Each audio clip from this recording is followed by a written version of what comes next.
semuanya, hari ini kita akan belajar tentang bilangan kuantum. Pertama-tama kita mengenal dulu istilah orbital. Istilah ini diperkenalkan oleh Erwin Schrödinger, seorang fisikawan Austria. Orbital dikatakan merupakan tingkat energi dari suatu ruang yang mempunyai peluang atau kebolehjadian terbesar untuk menemukan elektron di sekitar inti atom. Kedudukan elektron dalam atom dinyatakan dengan bilangan kuantum. Ada 4 macam bilangan kuantum. Yang pertama, bilangan kuantum utama yang dinyatakan dengan N, menyatakan kulit atom. Bilangan kuantum yang kedua adalah bilangan kuantum asimut yang dilambangkan dengan L, menyatakan subkulit. Bilangan kuantum yang ketiga adalah bilangan kuantum magnetik yang dilambangkan dengan M, menyatakan orbital elektron, dan bilangan kuantum yang keempat adalah bilangan kuantum spin atau dinyatakan dengan S, menyatakan arah rotasi elektron. Yang pertama, bilangan kuantum utama, menunjukkan letak elektron pada kulit atau tingkat energi utama. Untuk kulit yang paling dekat dengan inti atom atau kulit K dinyatakan dengan N sama dengan 1. Kulit yang kedua, N-nya sama dengan 2, kulit ketiga, M sama dengan 3, dan seterusnya.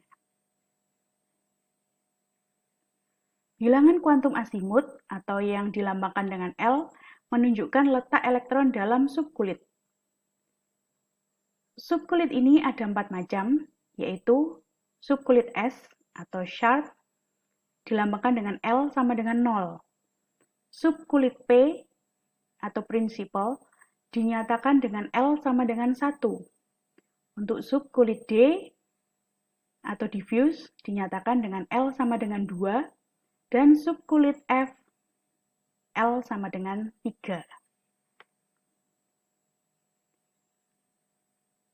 Untuk bilangan kuantum magnetik atau yang dilambangkan dengan M menunjukkan orientasi orbital dalam ruang dan juga menunjukkan banyaknya orbital dalam subkulit. Setiap harga L, M-nya adalah dari min L sampai dengan plus L.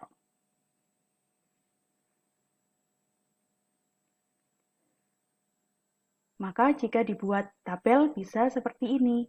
Subkulit S itu L-nya sama dengan 0, maka nilai M-nya pasti 0. Itulah mengapa subkulit S hanya mempunyai satu orbital. Subkulit P, L-nya sama dengan 1, maka nilai M-nya adalah min 1, 0, dan plus 1. Itulah mengapa subkulit P mempunyai 3 orbital. Subkulit D, L-nya sama dengan 2, M-nya min 2, min 1, 0, plus 1, dan plus 2. Itulah mengapa subkulit D memiliki 5 orbital. Subkulit F, L-nya sama dengan 3, M-nya sama dengan min 3, min 2, min 1, 0, plus 1, plus 2, plus 3, sehingga subkulit F memiliki 7 orbital. Satu orbital maksimal terisi oleh 2 elektron yang berpasangan.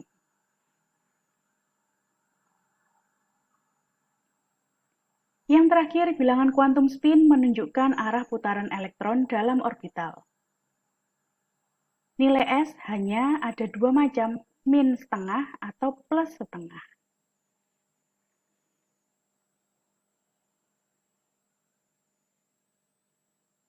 Ini adalah cara untuk menuliskan elektron di dalam orbitalnya.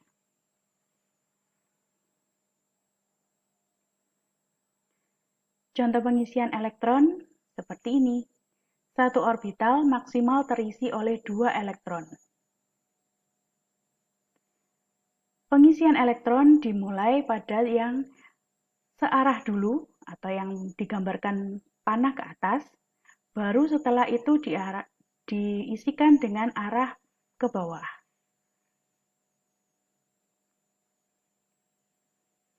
Ini adalah contoh pengisian elektron yang salah untuk yang atas dan yang benar untuk yang bawah.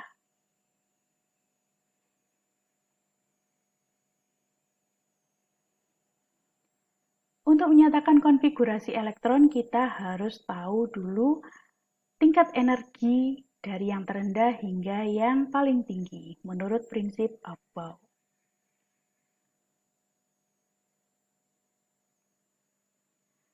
Jika bingung dengan gambarnya, kita bisa pakai seperti ini. Urutannya adalah 1S, 2S, 2P, 3S, 3P, 4S, 3D, 4P, dan seterusnya. Cara yang paling gampang bisa seperti ini.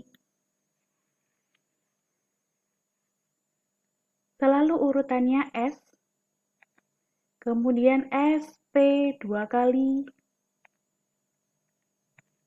kemudian S, D, P 2 kali, dan SFDP 2 kali.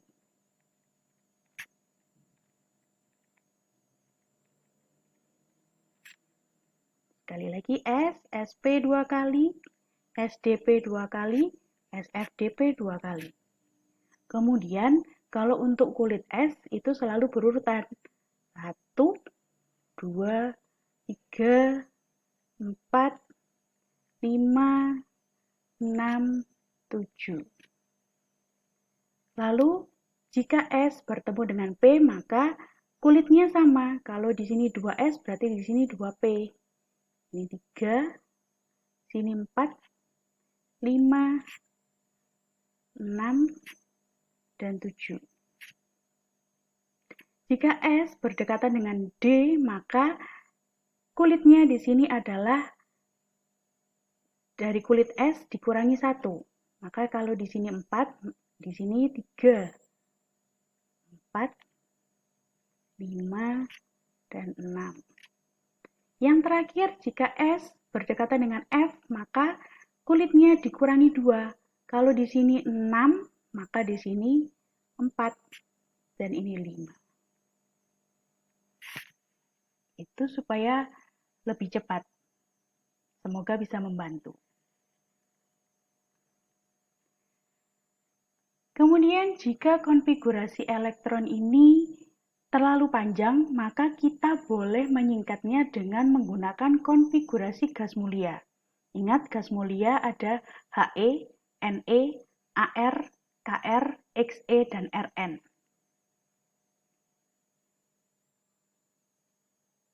Yang perlu kita ingat adalah nomor atomnya. Supaya lebih mudah mengingat, dari He ke Ne itu bertambah 8, 2 kali, jadi bisa mendapatkan nilai nomor atomnya Ar. Kemudian setelah dari Ar, kita bisa menambahkan masing-masing 18 2 kali, sehingga bertemu dengan nomor atomnya Kr dan Xe. Dan yang terakhir, bertambah 32 untuk mendapatkan nomor atomnya Rn.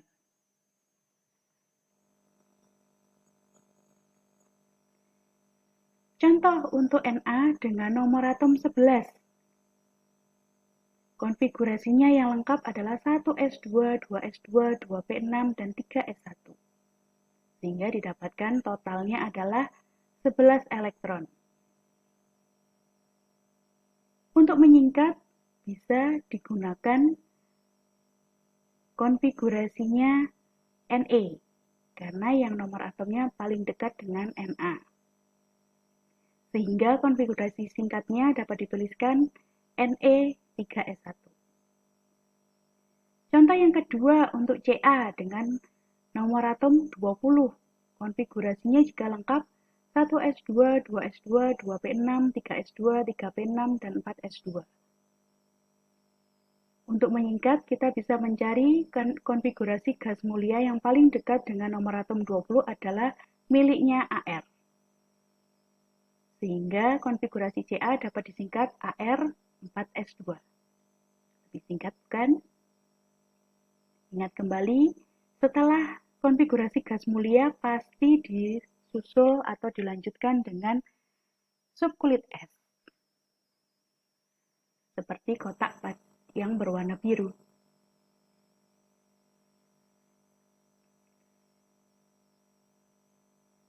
Kita buat contoh lagi. Jika misalnya saya mempunyai SR dengan nomor atom 38. Maka kalau dituliskan konfigurasi singkatnya, kita cari dari konfigurasi gas mulia yang nomor atomnya paling dekat dengan nomor atomnya Sr atau 38 ini adalah miliknya Kr. Nomor atomnya 36, maka kita bisa tuliskan di sini dengan kurung kotak Kr. Lanjutan dari Kr itu pasti adalah S. Di sini adalah 5S. Maka Kr kemudian 5S2. Karena Kr ini 36 dan S ini mampu menampung 2 elektron, maka dituliskan 5S2. Contoh lagi yang lain. Jika saya mempunyai Zn dengan nomor atom 30, maka untuk membuat konfigurasi singkatnya, cari yang nomor atomnya mendekati 30 dari si gas mulia ini. Yang paling dekat adalah Ar. Kita tidak boleh memilih yang nomor atomnya lebih besar, tapi pasti yang lebih kecil ini. Maka kita pakai konfigurasinya Ar. Setelah Ar itu pasti diikuti dengan 4S. Ingat kembali, Ar ini hanya memiliki 18 elektron. Maka di sini supaya bisa menjadi 30 elektron yang ditempatkan, maka ini harus diisi penuh, 4S2. Ini baru 20 elektron. Kita lanjutnya. Setelah 4S, kita mempunyai subkulit 3D. Maka kita tuliskan 3D. D maksimal adalah 10 elektron. Maka kita bisa tempatkan 10 elektron. Di sini menjadi 18 elektron tambah 2 elektron 20 dan ditambah 10 lagi 30 elektron. Maka selesai sudah kita menuliskan konfigurasi Zn. Kemudian contoh lagi yang terakhir untuk Br dengan nomor atom 35. Sama seperti tadi, kita harus mencari nomor atom yang di bawahnya nomor atom Br ini. Miliknya gas mulia, yaitu miliknya Ar. Maka harus dituliskan Ar. Lanjutannya adalah 4S. Di sini kita tuliskan 4S2. Supaya ini jadi 18 ditambah 2, 20, masih kurang 15 lagi, maka kita tuliskan setelah 4S adalah 3D. 3D maksimal bisa diisi 10 elektron. Di sini baru 30 elektron, maka kita lanjutkan ke 4P.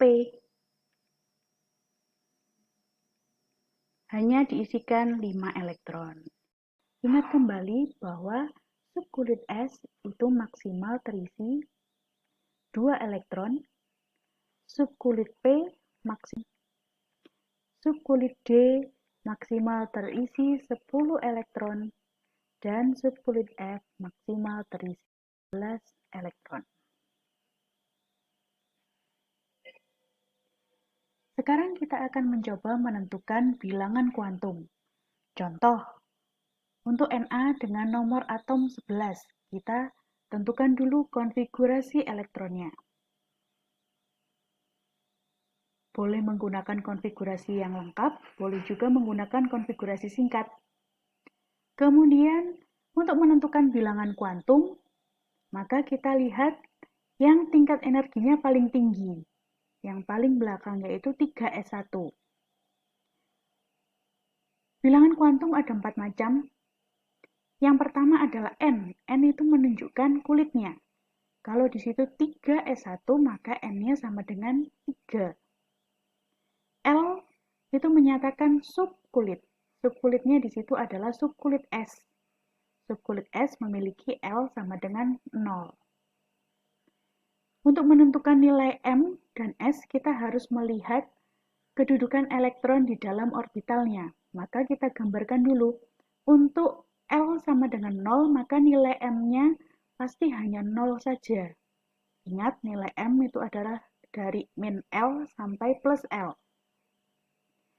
Karena cuma 0 saja, maka kita hanya punya satu orbital, atau kita gambarkan satu kotak. Kemudian kita isikan, di situ adalah 3s1, artinya hanya satu elektron yang menempati orbital 3s tersebut. Kita gambarkan ke atas. Karena gambarnya cuma begitu saja, maka M-nya pasti 0, tempat si elektron terakhir itu berada. Dan karena gambarnya panah mengarah ke atas, maka S-nya plus setengah. Contoh lagi untuk S dengan nomor atom 16. Ini adalah konfigurasinya. Untuk menentukan bilangan kuantum, kita lihat yang paling tinggi tingkat energinya, yaitu 3p4. N menunjukkan kulitnya, yaitu 3.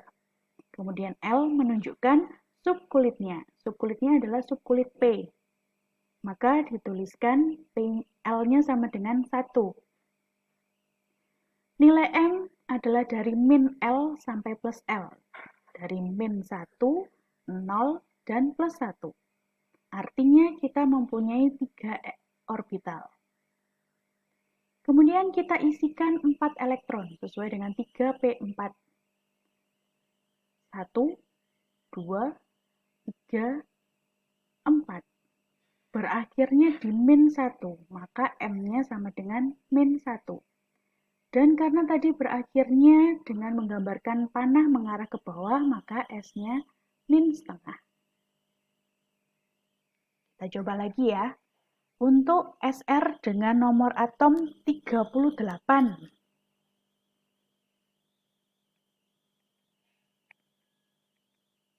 Kita tulis dulu konfigurasinya. Menggunakan konfigurasi singkat saja, yaitu dengan menuliskan KR, kemudian 5S2. Kita lihat yang paling belakang, 5S2. Artinya N-nya pasti sama dengan 5, karena menunjukkan kulitnya. Kemudian subkulitnya S, berarti L-nya pasti 0.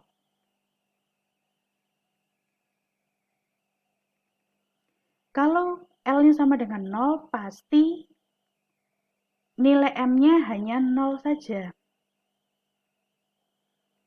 Kemudian ada 2 elektron yang harus kita tempatkan. Mengarah ke atas dan mengarah ke bawah. Terakhirnya di mengarah ke bawah, maka S-nya min setengah dan M-nya pasti 0. Contoh yang lain lagi, Zn dengan nomor atom 30. Maka kita tuliskan konfigurasinya secara singkat adalah AR 4S2D10. Lagi-lagi kita harus melihat yang tingkat energinya paling tinggi, yaitu 3D10. Maka kita tuliskan untuk N-nya sama dengan 3. Kemudian L-nya, karena dia subkulit D, maka L-nya sama dengan 2. Untuk menentukan nilai M dan S, maka kita harus gambarkan dulu di orbitalnya. Nilainya L adalah min 2, maka nilai M dari min 2, min 1, 0, plus 1, dan plus 2. Artinya kita mempunyai 5 orbital. Kita isikan 10 elektron. 1, 2, 3, 4, 5, kemudian lanjutannya 6, 7, 8, 9, 10. Berhentinya di plus 2, maka M-nya sama dengan plus 2. Dan tadi berhentinya mengarah ke bawah, maka S-nya min setengah. Satu lagi contoh untuk Br dengan nomor atom 35. Konfigurasinya adalah AR 4S2 3D10 P5. N-nya kita lihat dari yang paling tinggi tingkat energinya, N-nya adalah 4. Kemudian L-nya menyatakan subkulitnya, yaitu subkulit P, maka L-nya sama dengan 1. Lagi-lagi kita mau menentukan M dan S, maka kita harus tahu dulu nilai M-nya adalah kemungkinan dari min L sampai plus L. Maka ada min 1, 0, plus 1. Artinya kita mempunyai 3 orbital. Kita isikan 5 elektron mengarah ke atas dulu semua, 1, 2, 3, baru mengarah ke bawah, 4, 5. Berhentinya di angka 0, maka M-nya sama dengan 0. Tadi yang terakhir kita isikan mengarah ke bawah, maka S-nya sama dengan min setengah. Bagaimana? Bisa kan menentukan bilangan kuantum? Yang perlu kita ketahui lagi adalah subkulit D yang terisi setengah penuh atau penuh akan lebih stabil dibandingkan subkulit S atau subkulit berikutnya. Hal ini dikarenakan energi yang dibutuhkan elektron untuk mempertahankan elektron setengah penuh pada subkulit D lebih kecil daripada subkulit S yang penuh. Sehingga untuk Cr dengan nomor atom 24, konfigurasinya seharusnya adalah AR 4S2 3D4. Tetapi karena di situ setengah penuh, maka yang lebih stabil adalah satu elektron dari S akan berpindah ke D. Sehingga terisi di sini yang lebih stabil adalah 3D5 yang terisi setengah penuh. Contoh lagi untuk yang nomor atom 29. Konfigurasinya seharusnya AR 4S2 3D9. Tetapi kalau di 3D9 maka ada yang tidak terisi orbitalnya. Sehingga lebih stabil jika semua di subkulit D itu terisi penuh. Sehingga akibatnya S-nya ini akan berpindah ke subkulit D. Untuk menyatakan konfigurasi ion, intinya sama seperti konfigurasi elektron pada atom netral, hanya saja yang lepas ketika dia menjadi ion positif adalah dari subkulit yang terluar. Kulit yang terluar. Sehingga contoh untuk Al dengan nomor atom 13. Konfigurasinya seperti yang di atas ini. Maka ketika menjadi Al3+, artinya ada 3 elektron yang lepas. Yang lepas adalah dari subkulit yang ketiga. Ada dari 3P dan dari 3S. Sini 1 elektron, ini 2 elektron terlepas sehingga untuk Al3+, konfigurasinya 1S2, 2S2, 2P6. Begitu juga untuk Fe dengan nomor atom 26, konfigurasinya Ar4S2 3D6. Maka ketika menjadi Fe2+, artinya ada 2 elektron yang lepas. Yang lepas adalah dari 4S2, karena ini adalah kulit yang paling luar, kulit keempat. Sehingga ion Fe2+ mempunyai konfigurasi Ar3D6. Terima kasih atas perhatiannya, semoga bisa membantu kalian belajar. Kita berjumpa lagi di materi yang selanjutnya. Selamat belajar.